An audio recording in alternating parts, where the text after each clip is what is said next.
বন্ধু বান্ধৱীসকল, আশা কৰোঁ সকলো কুশলে আছে। মোৰ এই নতুন ভিডিঅ'টিলৈ আপোনালোকক স্বাগতম জনাইছোঁ। দুপৰীয়া আহাৰৰ কাৰণে কল, বিলাহী আৰু বেচন এই তিনিবিধ সামগ্ৰীৰ পৰা কেনেকৈ এটা সুস্বাদু ব্যঞ্জন বনাওঁ তাকে আপোনালোকক দেখুৱাম বুলি ভাবিছোঁ। ভিডিঅ'টি আপোনালোকে শেষলৈকে চাব।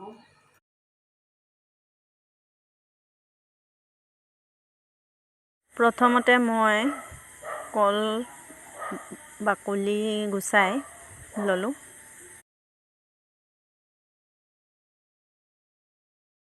তাৰপিছত কুকাৰত প্ৰায় 2 বা 3 মিনিটৰ কাৰণে বইল হ'বলৈ দিলোঁ। চিটি মাৰি নিদিওঁ, চিটি মাৰি দিলে সম্পূৰ্ণ কল পূৰা সিজি যাবগৈ, অলপ সিজিলেই হ'ব।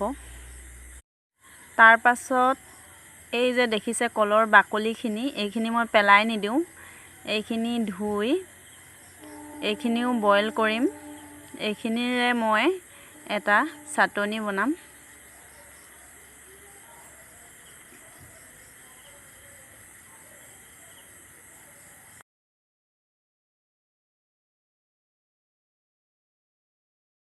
তাৰপিছত গ্ৰেভিৰ কাৰণে পিঁয়াজ, আদা, নহৰু কাটি মই চপাৰত চপ কৰি ল'লোঁ আৰু লগতে বিলাহী কাটিও চপাৰত চপ কৰি ল'লোঁ।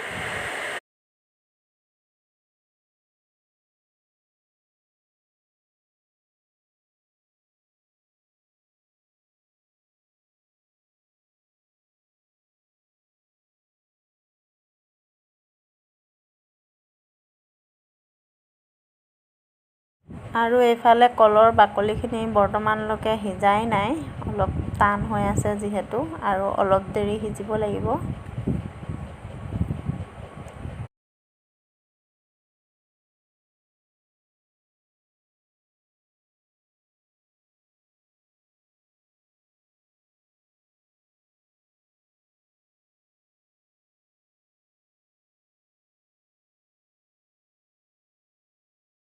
এইফালে কলৰ বাকলিখিনি সিজিলেগৈ। তেনে সময়তে মোলৈ এটা ফোন কল আহিল ফ্লিপকাৰ্টৰ পৰা। ল'ৰাটোৱে এটা বস্তু অৰ্ডাৰ দিছিলে খেলিবৰ কাৰণে। মই বাহিৰলৈ ওলাই গ'লোঁ আৰু বস্তুটো লৈ আনিলোঁ। অৰ্ডাৰ কৰা বস্তুটো ঘৰলৈ আনি আনবক্সিং কৰিলোঁ। এটা বেবলেট অৰ্ডাৰ দিছিলে সি। পৰীক্ষাতে প্ৰমিছ কৰি থৈছিলে যে পৰীক্ষা শেষ হ'লে মোক বেবলেট এটা আনি দিবা বুলি। মই সেইকাৰণে আনি দিবলগীয়া হ'ল। বেবলেটটো ঠিক কৰি দি মই পুনৰ পাকঘৰলৈ আহিবলগীয়া হ'ল, কাৰণ মোৰ পাকঘৰত কাম আধৰুৱা হৈ আছিল।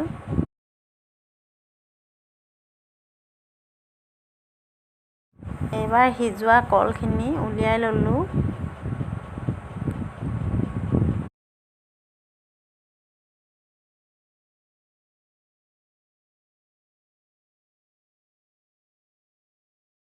তাৰপিছত কলখিনি ভালকৈ চামুচ এখন দি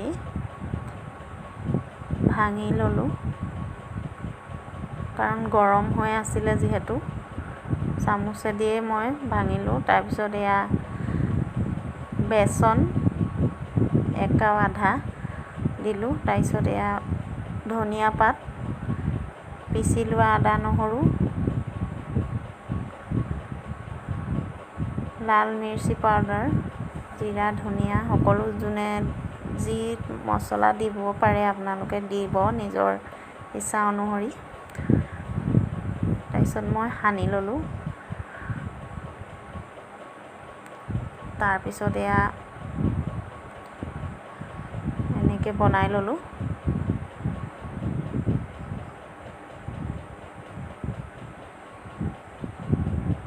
তাৰপিছত এয়া কেৰাহীত তেল দি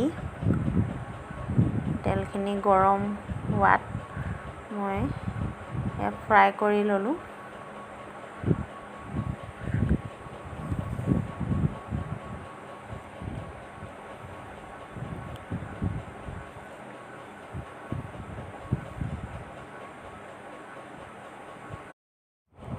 ইতিমধ্যে ফ্ৰাই কৰি হৈছে, ধুনীয়া ব্ৰাউন কালাৰ আহিছে, নমাই ল'লোঁ।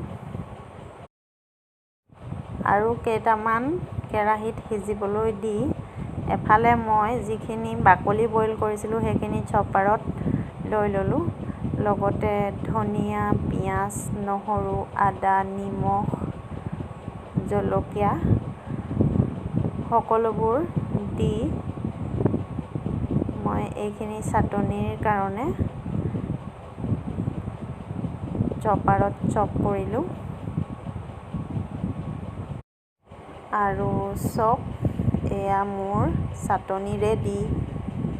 আৰু এইফালে কলৰ কোফটাকেইটা নমাই মই তেলত আকৌ পুনৰ গ্ৰেভি বনাবৰ কাৰণে আদা নহৰুৰ পেষ্ট, পিঁয়াজ, জলকীয়া, তেজপাত দি অলপ সময় পিঁয়াজ সিজিবলৈ দিলোঁ। এইফালে মই চাটনিখিনি বাতিত উলিয়াই ল'লোঁ।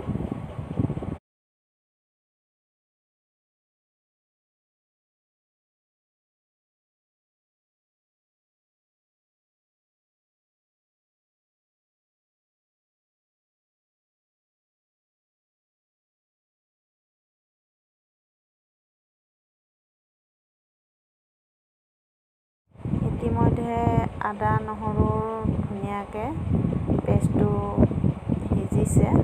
তাৰপিছত মই ইয়াত জিৰা, ধনিয়া, লাল মিৰ্চি, তাৰপিছত বিলাহী যিখিনি চপ কৰি ৰাখিছিলোঁ সেইখিনি দিলোঁ।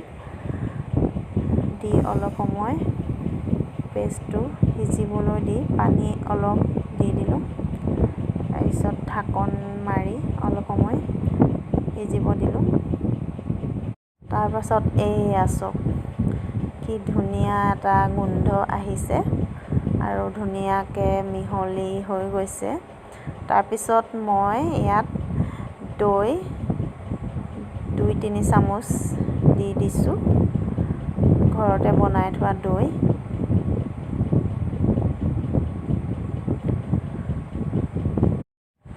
তাৰপিছত দৈখিনি ফাটি নাযাবৰ কাৰণে এইখিনি লৰাই থাকিব লাগিব।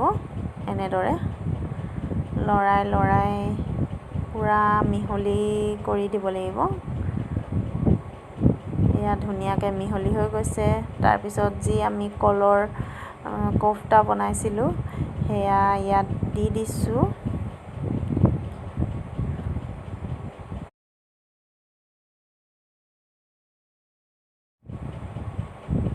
তাৰপিছত এয়া ধনিয়াৰ পাত, ধুনীয়া গোন্ধাইছে, স্মেলটো বৰ ধুনীয়া আহিছে।